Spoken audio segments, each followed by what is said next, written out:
And welcome back to the studios here in Tucson, Arizona. My name is Dave Vincent alongside David Fink for the Women and Qualifier edition of this preview of the Salt Lake City WPH Aces Players Championship brought to you by Edel Handball. Salt Lake City, we already know it's a great venue. We've been there multiple times. We love the characters that come out of the woodwork. We only see them once a year, it seems like. They put on a great tournament. It's been really fun for both of us throughout the years to represent the WPH in the sport of handball as we go to Salt Lake City, Dave. This time around, they are really impressed with the draws that are coming out for the women's bracket as well as the qualifiers. We've already talked about the Elite Eight. Let's set the table just a little bit as we project forward here, just in the next week or so, as we get ready for this big season ender on ESPN and the Watch ESPN app. People will be able to watch at home. Simply just go onto the website and download the video player. I'm sure you already have your credentials with your service provider, your smartphone, your devices, Google TV, Xbox, however you watch it. Get on and support handball, as this is our last of the flight, as they say with ESPN, and hopefully we'll get that renewal for the next season, and that all comes about with viewership. So if you can, tell your friends when you're around the water cooler, tell them to tune in and tell them how to do it. But as we get there, let's talk about this event that we have set up, the women and the qualifiers. Well, Dave, like you said, Salt Lake City is one of the greatest events that we've ever had. We came here for the first time in 2008 on our bikes, actually. And now, Dave, in 2015, we've been back every year, and every year just seems to get better. This is our second consecutive year as the Players' Championship. And, Dave, the race for 8 has been dominated by Paul Brady. He's 20-0 on the season. He's won all 5 titles. Katrina Casey, Dave, has equally dominated the women's race for 8. There's been 6 women's race for 8 events through 2 seasons thus far. She's won all 6 events this season. She's 9-0. She's only lost 1 game. She's 18-1 overall, just that 1 game loss in the second game in New York. And, Dave, she's outscored her opponents 4.7-1 this season. That's like your favorite football team, Dave, winning every game 47-10. It's really unthinkable. Katrina Casey, Dave, coming off that loss in Ireland, I think maybe she needed that, having not lost a singles match in 12 months, and she'll be even sharper and, Dave, more motivated in Salt Lake City. Okay, so she loses to Aisling Riley for the All-Ireland Senior Championship. That's a real big one to lose to as well. And, we've talked to Paul Brady throughout the years, and he would say, after you lose a major championship, you're just not the same for a good month or so. I mean, he would know, I guess. I don't know if he's lost a major championship recently, but I think he realizes that once you get that loss, it's hard to come back really quickly and compete in another event. But I think Katrina's cut from a different mold, perhaps, and she's going to put that behind her. Will she have some residue from that loss from Aisling Riley? And keep in mind, Aisling Riley is in this tournament, and they will face each other at some point, I have a feeling. Well, Dave, you heard Aisling Riley in her post-match interview. She played an outstanding match to win that All-Ireland. She overcame a 5-match losing streak against Katrina to really dominate that All-Ireland championship just a couple weeks ago. And, Dave, she said from the day after Christmas until March 21st, which was the date of that final, she was nothing but thinking about that All-Ireland championship. Dave, I think she even turned off her phone or internet. She was just in the court focusing. And I had a feeling, Dave, that Katrina would be in trouble. She traveled to San Francisco, to Portland, to New York, probably put 15 to 20,000 miles of air miles on while Aisling was just in that very court in which they were playing the All-Ireland championships, just training. And Dave, you saw what happened. I think Dave Aisling will have confidence coming in here. She's playing extremely good handball, and she knows now, despite losing those 5 consecutive matches, I know I can beat Katrina now. Let's keep it about Ireland. Martina McMahon, we've already talked about her in past previews. She is really kind of awesome. I mean, she's one of those women players that you see and you say, I wish I had her left hand, because the way she hits it, the way she strokes the ball, is unlike even some of the guys that we watch with their strong hand. I'm very impressed, and she's making another return trek to the race for 8. Well, I think it's amazing to have her on the tour because, like you said, Dave, she's one of the most fluid smoothest players that we've ever seen. She just has two amazing hands. She had 21 kill shots in a 25-point match to win third place in New York. I know that had to give her a lot of confidence after losing in the first round of the Simple Green U.S. Open in her first women's race for 8 start. Dave, I know she hasn't done that well against Katrina Casey and Aisling Riley in Ireland, but I see it being just a matter of time, maybe even in Salt Lake City, where she could break through. She has all the tools. Okay, so we have Jessica Gawley, Tracy Davis, Danielle Daskalakis, Ashley Moeller, who could be dangerous, Yvonne August, Jean Kazimoto-Kastner, who I was impressed with in New York. Am I missing some names here? Leslie Emerson's coming in from Canada right after the Hall of Fame Women's Classic in Tucson, Arizona. Well, Dave, Danielle Daskalakis is the highest-ranked American player right now. In fact, only 3 American women 3 times out of 12 semifinalists in women's race for 8 play this season have been American. Danielle Daskalakis being one of those. She's now our highest ranked American. I think, Dave, she's the great young American hope right now. She seems to have everything that you need. She's very competitive. She's won a lot of championships outdoors, and it's just a matter of her bringing that game inside, and I think that's just confidence and experience. Now, I heard that she strained a ligament or possibly sprained an ankle, and she hasn't been playing handball. How easy is it for somebody to recover from an injury like that, where there's so much lateral movement going forward, going back? Is it going to be easy for her to get over? I mean, you don't know the threshold of her pain. I don't know either. But when someone says that they've had ice off and on for the last 2 or 3 days, and you see photographs on Instagram and Facebook and social media about how they're not moving or playing handball for 2 weeks, that's not a good sign, is it? Well, it's hard to speculate on her level of pain. You never know with these things. Sometimes you get some adrenaline once you're inside the court and you feel okay, as opposed to when you try and practice and you can't move at all. And she also, will have a little bit more time to recover, but certainly it's not ideal preparation coming in with that ankle injury. Even if the ankle is healed, if she hasn't been able to put in the court time, she might not be as sharp as she'd like to be.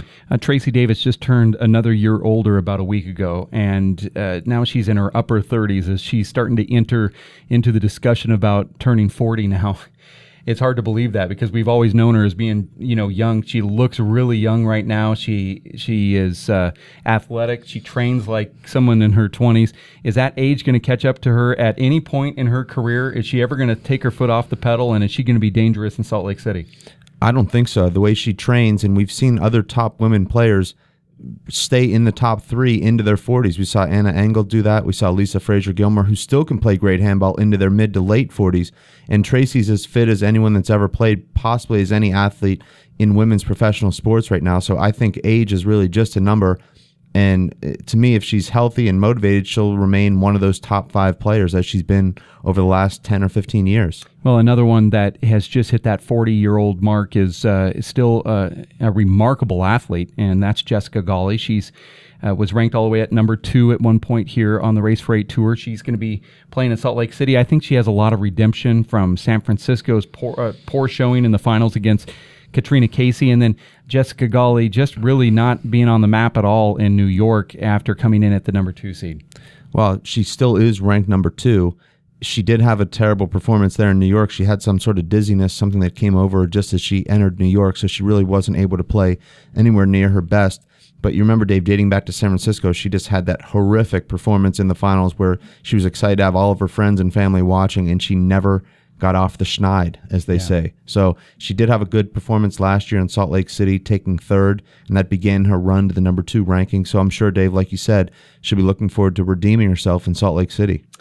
Okay, well, it's going to be exciting because this really has become quite the championship for not just the men, not just the amateurs and the regular divisions that they have in Salt Lake City, but the women's championship over the last couple of years have really expanded, and it shows that promoting women's handball and having the Women's Pro Tour has been a delightful and fruitful thing for the world players of handball and the sport of handball itself, and we're excited. Aisling Riley, the current world champion, the current All-Ireland Senior Championship winner, is going to go into this one, and she's going to make some waves. But then we have Katrina Casey, who's never dropped a match in Race for 8 history. Those are the 2 headlines.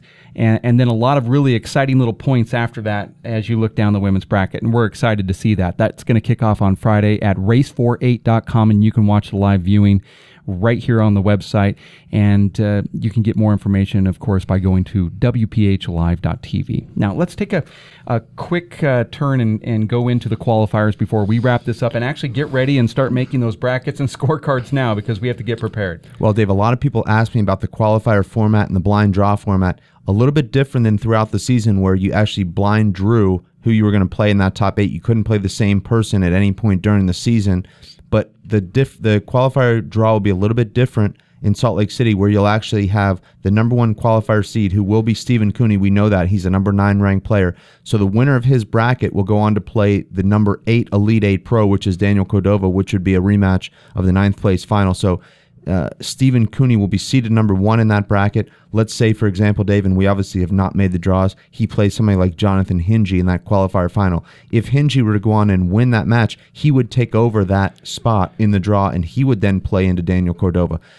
Same thing goes for our number 2 seed in the qualifier, who could be Marcos Chavez. The winner, Dave, of his qualifier bracket would then go on to face our number 7 ranked player, who is Nadia Alvarado Jr., and all the way down the line. So that's kind of an exciting thing, Dave. You know who you're going to be playing into, and I think a lot of these guys, in fact, a lot of them are texting me saying, who do you think I'll be playing? I like to study film. So, it gives these guys a good opportunity to prepare, and I think also the Elite 8 will have a good idea who they might be playing, and though they won't say it, they might study some film also. Yeah, so that's kind of an interesting twist. Always something new every single year when we do this Players' Championship. Last year was that reverse blind draw. This time it's actually very transparent. You know who you're going to play coming in. But even though you know who you're going to play, you don't know who you are going to play in your own qualifier draw, because they're not out yet. Right. And someone like a Jonathan Hingy could come in and defeat a Stephen Cooney. I mean, he's on the verge. He's been knocking at the door. He could come in and go into that spot, or he could defeat somebody like a Marco Chavez. So we have a really deep qualifier field. Let's really briefly talk about some of those qualifiers that we have as we look down the list. And Dave, I printed a list over here for us to make reference to. We have Stephen Cooney at number 1, have John Iglesias. If he does enter the tournament, he's going to be the number 2 seed, and then Marco Chavez. Let's go down that list briefly here. Well, it's been very competitive in that qualifier bracket all season. You saw Daniel Cordova start in the qualifier bracket, advance all the way into the Elite 8 with no ranking as of November of 2014. So it shows you, Dave, that you can move into that elite. Stephen Cooney just missed out, in fact, tied with Daniel Cordova in ranking points, but because of their head-to-head match in New York, it was Daniel Cordova with 9.5 points who jumped into that Elite 8. Stephen Cooney kind of made his name in that playoff bracket in the qualifier, losing in the round of 16.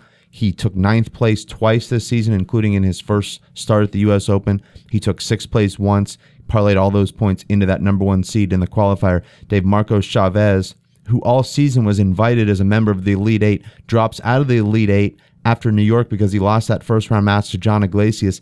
It just shows you how close it is on the tour. He led 7-1 in the tiebreaker. If he goes on to win that match, he stays in the Elite 8, but John Iglesias came back and beat him 15-10 in that tiebreaker, and now Marcos Chavez finds himself in that qualifier. Dave, Luis Cordova, who had a terrible NYAC event for him, he's a guy that has qualified in every qualifier he's ever entered up until New York, where Mike Schneider played very well and just took him out 25-21. Mike Schneider, Dave, now has the bug after qualifying. He's feeling good, and he should. He'll be also in that qualifier, and he's kind of got that, I would say, Sean Lennon game where he looks casual and he's unorthodox, but he's got some great shots, and he'll surprise a lot of people. Another guy, Dave, who's a little bit unorthodox that has great shots, Shorty Ruiz, who's also entered in this bracket. He's one of those hybrid type players, Dave, crossover stars. He's got very different shots than most traditional four-wall players. And Dave, when he's on his game, as you saw, he took a 14-7 lead on Paul Brady at the U.S. Open. There haven't been many guys that have had a lead on Paul Brady at any point. In fact, I'd say less than 5 all season in 20 matches. Vic Perez, Dave, a guy who looked like he may be entering that Elite 8. He made the quarterfinals a couple of times, lost there. In fact, Dave, he had 3 matches this year in the playoffs where he held match point and didn't win those matches. If he wins those matches, he could very well be in that Elite 8. Abraham Montillo, Dave, from Tucson, we've seen him a lot. He's been on the tour since the very beginning. He's a guy that looked like he was on his way to the Elite 8. in Tucson on his home court, defeated Marcos Chavez in that first round, took Luis Moreno to a tiebreaker.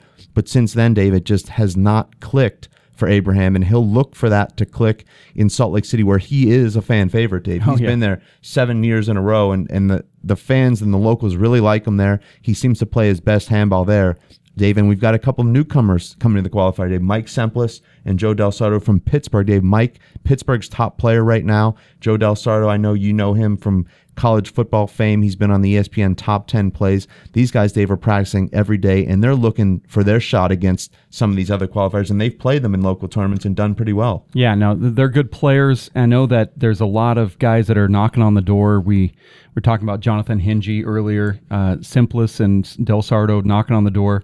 Tom Sheridan coming in from Ireland, former national with the United States Handball Association doubles open champion alongside Duxie Walsh. He's going to be playing in the 40s, as we'll talk about here in a second, but he's also going to try to qualify like Marco Chavez is going to try to do as a 40-year-old, and that's kind of a special moment too, because that guy could be dangerous as anybody in this draw. Yeah, the last time I saw him play singles in the United States was against John Iglesias at the 2011 USHA Nationals in Austin. That was a very good match, and Tom Sheridan, Dave, is an excellent player, and I don't think any of the qualifiers want to see his name in their bracket because he's a guy they haven't seen. He's intense. You get 1 game to 25, and Tom Sheridan gets on a roll. He's got that amazing left hand, and he could blow you out of the water and work his way into that round of 16 draw against the top Elite 8. Yeah, but keep in mind, though, one big thing about Salt Lake City that just separates it from every stop that we go to, at least in this last year, is elevation. And a guy like Tom Sheridan, who's playing handball at sea level, is really going to find that he is going to be pushed with his lungs, because you can feel it. I feel it. It is a crazy atmosphere when you get into that show court. Big glass sidewall. It's very disruptive. This year they're taking the banner off, it looks like. And so we're going to have side glass over there, and it is going to be crazy. I don't like that. I'm going to have to talk to the Stallsbergs about that. So it's, there's going to be some elements that are going to be thrown into this. Sorry to be the one to give you that news. Well, I'm glad you did, because now I can get on my email and my phone and take care of those banners. Okay. They will be up when we get there. Okay. Yeah. All right. So does that wrap up the qualifier? I mean, I know there's other players in this qualifier that could do some damage. I know Katrina Casey has re-entered the qualifier, and we look to see her to do something there. She's knocking on the door as well. But let's transition over to that 40s really quick, because we do have Marcos Chavez, but Andy Shad is the number one. Marcos might be the fan favorite in that sense, since he's, led the season, defeated Nadi Alvarado to start Tucson earlier in the year. Marcos Chavez hasn't played Andy Shad in a final, but they very well could be playing each other in this tournament. But then you've got Tom Sheridan knocking on the door.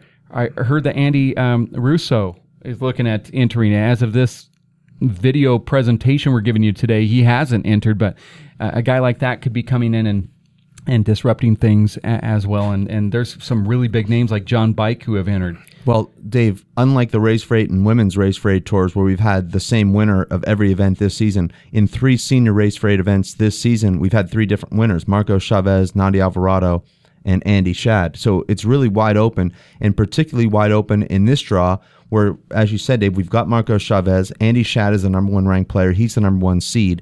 Dan Armijo's in there, who entered New York as the number 1 seed.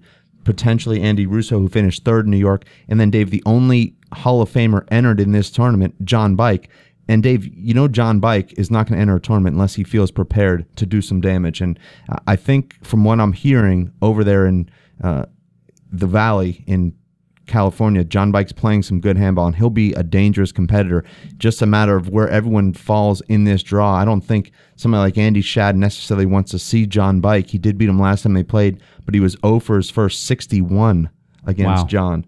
And then there's Chris Watkins, who plays alongside John Bike frequently. He was just a couple points away from defeating Andy Shad in New York, so it shows that their level is pretty darn close. And then Dan Armijo's and the regular names that have been giving people fits for years are also in this bracket. Yeah, I mean, really, Dave, this could very well go to one of 6 or 7 different players. And Tom Sheridan, who we mentioned in the qualifier portion of this preview is another guy, Dave, that will come in here, and if he can sustain his conditioning, which is a huge challenge in that altitude, and also when you're playing against the top players, I don't care if it's at altitude or sea level, it's tiring. But if he has his legs under him, he could be a guy, Dave, that comes in and shocks everybody and claims the senior race for 8 players championship. Okay, well, we have the seniors, we have the women, we have the qualifiers, we have the pros, and we have the regulars that come from around the world to play in this big players championship. Pro-Am doubles, they have an open doubles with cash. They have the regular amateur divisions, the age divisions. This is going to be a fun tournament. No, it doesn't matter if you're into watching pro handball or women's or juniors or just into handball or not. Every single bracket's going to have competition, and it's going to be a lot of fun. And we're going to certainly try to give you as much coverage as possible on ESPN and the Watch ESPN app. And if not on ESPN, you will definitely catch it on race48.com, as we will have streaming coverage there as well on Friday. The tournament is April 17th, 18th, and 19th, but there's a lot of cool stuff that happened in between. I mean, one of the neat things about this tournament is the major sponsors, ACE and the ACE cleanup team, they have a 3-wall court at their facility on Industrial Way there in Salt Lake City, and we all go there for the big banquet. But then You go? I actually go there. Oh, really? I've been there. Okay. And I've given speeches there, taken photographs. Remember? No, I don't. Shut your eyes and think about this. But then we all migrate outside and play on those 3-wall courts, which is really fun to see the guys that you've been following, or the women pros that you've been following. You go out there and get a couple balls with them out there on the 3-wall courts. It's just a really cool environment. It's just it's one of the best just because of that alone. Yeah. And we've had a lot of people say, if it wasn't for that banquet, that's the thing I go for. Oh, okay. Yeah. For Dave Fink, my name is Dave Vincent.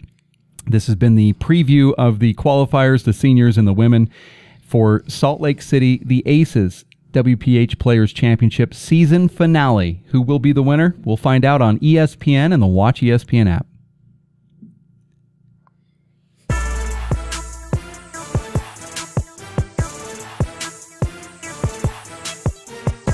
So you will be the guy then giving the presentation and the plaque and making. I'm thinking that might be you. I mean, if I was going to do it, I would make sure that you'd be the one to do it. If I was to do it, if I was in charge, I'd say you're the one that's going to be in charge. But I think the presentation should be made off the court so we can get the next players in the court and start warming up and get ready to. Maybe we should have a presentation area. Maybe we should do the presentation at the 3-wall courts next to the dumpster. No, I'm talking about the presentation for the crystal trophies for the winners. I'm just saying, maybe we should just take it off, have somebody waiting there, giving the live broadcast trophy and all that stuff. Maybe we go into the yoga room where they have that super disco yoga class going on at the same time as all the live broadcasts. One of those a day, didn't you? Yeah, I did last year. Okay. Yeah. People talk about, you lost weight and blah, blah, blah. I said, well, in yoga room,